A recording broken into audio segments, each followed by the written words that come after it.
Hey, it's Justin here from MyVeloFit. Do you look like this when you're riding your bike? Many riders can be confused and think this is purely a bike setup issue, a lot of times related to the front end, but there's actually 6 different reasons that you might be looking like that on the bike, and most of them are related to your posterior pelvic rotation. So today we're gonna dive into how you can fix it and figure out your position. Welcome to MyVeloFit, the world's first online AI-powered bike fit.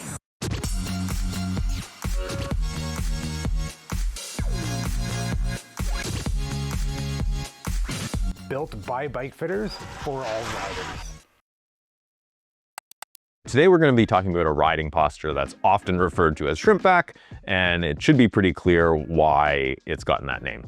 Now, there are a few reasons that you may look like this on the bike, and some of those are related to your mid or upper back posture, even off the bike. But today we're really going to be focusing on one of the biggest causes, which is posterior pelvic rotation. And there are 6 reasons we're going to discuss, some related to your bike setup, some related to your mobility, and some just related to how you position yourself on the bike that can help you resolve that posture, and it's going to unlock all sorts of benefits in terms of your riding position. The first question we're going to answer is why you want to resolve this position or posture at all. Aside from not looking the best, there are a few really functional reasons why you want to get your posture into kind of, we'll call it a more neutral position. The first is weight distribution. When your pelvis or your low back is very upright and then you kind of have that arching, it actually shifts your center of mass further back on the bike. So it's going to take a lot of pressure off your hands, off the front end, which can make steering a little bit sketchy. And it's also just going to kind of bias your weight really far rearward. So you're just not going to be balanced on the bike.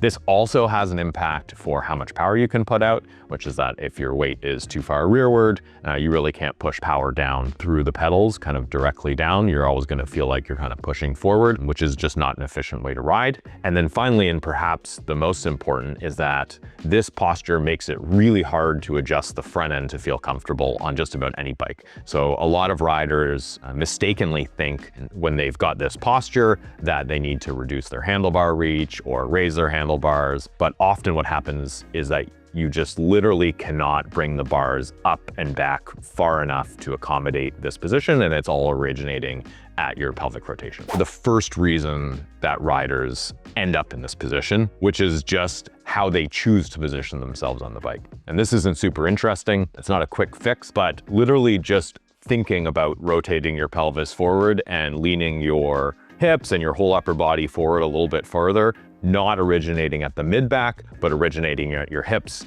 can often fix this for a lot of riders. So maybe you're new to riding or you've just never really considered this before, but ensuring you rotate that pelvis forward a little bit further so that your back is a little bit more neutral, not completely flat, but not the big arch, can solve this for some riders. All right, so if you're looking to kind of coach yourself into a better posture on the bike, broadly speaking, what we're looking for is kind of a nice, mellow round through the back. Unlike the shrimp position, which often kind of goes up and then bends over quite severely, we're looking for a nice mellow arch. And some people will say there's a small degree of flexion, and there's a lot of debate out there about how much flexion is good or bad, and we won't get into the nuances, but I think it's pretty easy to say there's a difference between this, which is most of the bending is happening through my back, right? So I'm achieving the reach through the back. And what we're looking for instead is actually to hinge at the hips. And then you can see my back is still arched slightly. I'm hinging at the hips instead of bending through the back. And so that's what you want to think about.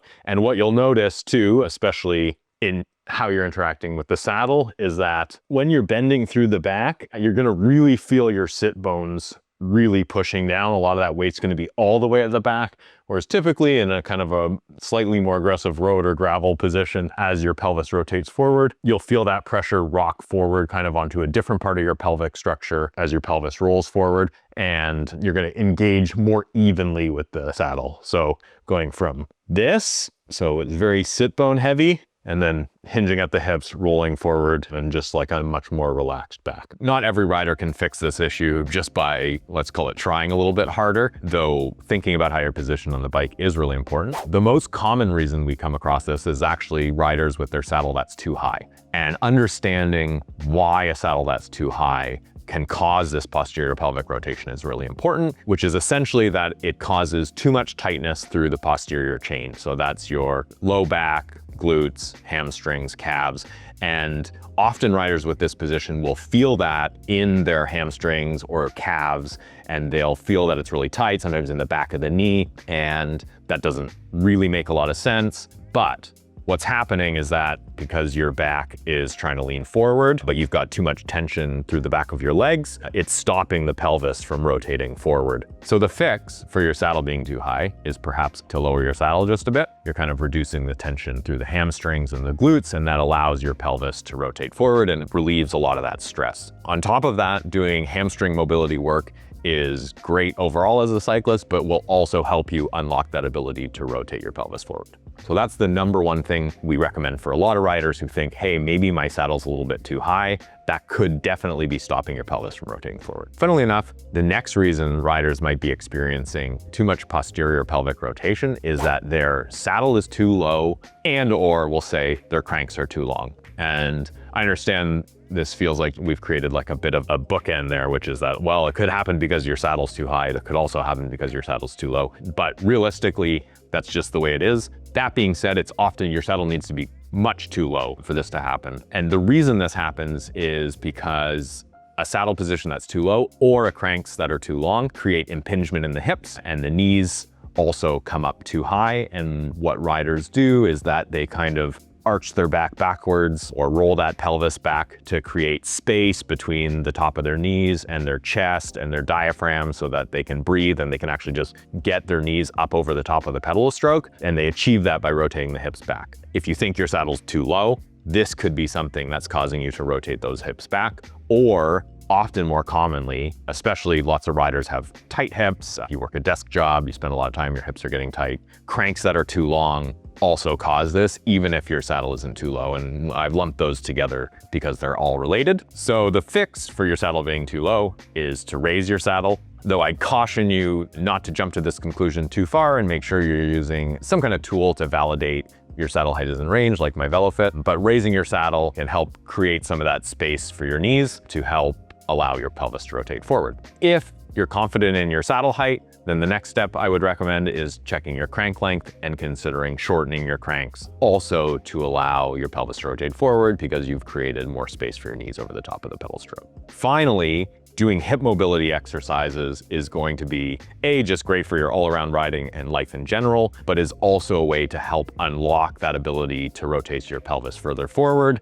and maybe even allows you to maintain your current crank length, but because you've improved your hip mobility is creating that space to rotate the pelvis forward. The fourth reason you may be experiencing this posterior pelvic rotation is limited hip mobility. This is a bit of a carry-on from number 3 with the saddle too low and short cranks, but some riders with really significantly limited hip mobility may have a saddle height that's actually quite reasonable, and there's definitely some debate as to whether they're on the right length cranks, but just generally speaking, limited hip mobility can really force your pelvis to rotate backwards. Maybe you have ongoing hip issues, kind of medical conditions or previous scar tissue, etc., that's really limiting that mobility. Despite the benefits to just working on that for everyday life, it's also going to help your position on the bike. And I will say that these riders are often the ones that benefit most from significantly reducing crank length. So the hip mobility and crank length goes side by side. Some specific fixes you might consider are hip flexor stretches, deep lunges, and also some glute strengthening to work into your off-bike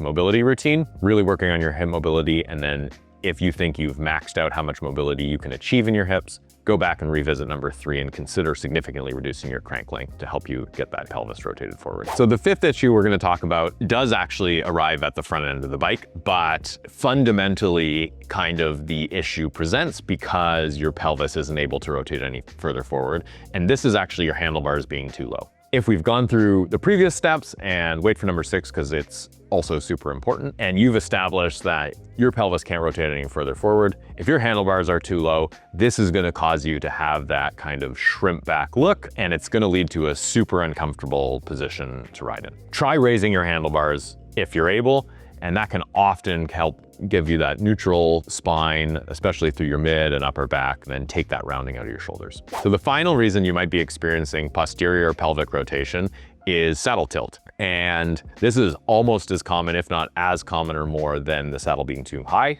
And this isn't any kind of absolute value of tilt, but just that the nose is too far up for you. The first thing we always say, if you're kind of unsure about your saddle tilt, is make sure you're starting with your saddle level for the saddle that you have. So I've got Bontrager Aeolus here, and it's got a little bit of curve to it, whereas some saddles are super flat. And a saddle like this that maybe has some curve, we often say the nice rule of thumb for figuring out level is to kind of level the middle third of the saddle. There's a bunch of philosophies out there, but I tend to think that's the easiest, whereas if you do kind of tip to tip, you're gonna end up with a little bit nose up.